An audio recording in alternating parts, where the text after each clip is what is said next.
When did you hear that one of his paintings had been stolen? Last week. When did you hear about his painting that had been stolen from the Harwood? Oh shoot, only a couple weeks ago is when I heard about it. And it was like, what? So this is Henry Sharp's studio that he builds in 1915, basically to compete with his good colleague. Victor Higgins came here in 1914. He was Art Institute of Chicago trained, studied in Europe, came back as the other Taos artists who were in Europe did at the same time because of the First World War. I would love to know more about the painting. We don't have a lot of information on it. It says Cheyenne, and it's quite possible. Taos would have had, when these artists were alive, Taos still controlled a fair amount of trade at Taos Pueblo. So we had Cheyenne, Comanche, Kiowa, Apache, Navajo, Dene still coming to trade because that was Taos's role for hundreds of years, was arguably the most important trade center in the American West with largely Native American trade. So it's quite possible this was a Cheyenne person that either lived in Taos or was visiting Taos. And Henry would have made an effort probably to find this person to paint them because he was almost obsessed with painting portraits of Native people. The Taos Society of Artists were very aware of their role as artists and their depictions of Native culture.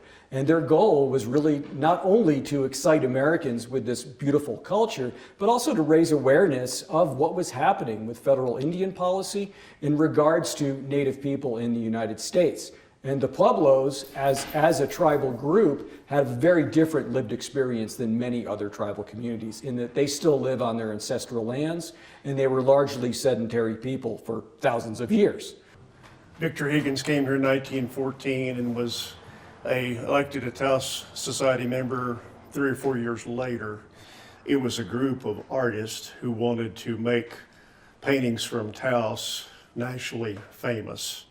So it wasn't about a style. You had Cowles and Sharp, who were much older and painted in what we would call now, especially Cowles, a romantic style. Sharp was definitely an impressionist trained painter.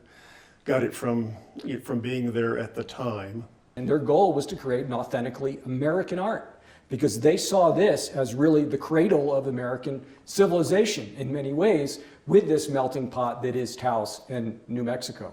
And you asked earlier about appropriation, what people are wearing. It's a really good question. So when we think of a headdress like this, we think of Plains culture, and that's absolutely accurate. But what's happening here, and it's really complex, is because of these trade relationships and intermarriage, the Pueblos as a group adopt dances from Plains culture. And so that today, the 8 northern Pueblos still do Comanche dances as a social dance that's done by the people for the people. And all this Plains material that we see exhibited in Taos paintings was all trade goods traded into Taos. And to this day, the Pueblos still wear beaded leggings and beaded moccasin from Plains cultures. And in fact, that's the inheritance that many families pass down within the Pueblos, is all this Plains material. So is it appropriation? That's a tough call. I say it's cultural preservation. We like to see the great art that came from Taos, that belongs to Taos, stay here. We don't want to see it walk away. And helps us weave this complex narrative of American history. So each one of these paintings adds another piece of the story that we can share with the public. And that's why it's important to have these paintings and this material in Taos, because this is our national identity.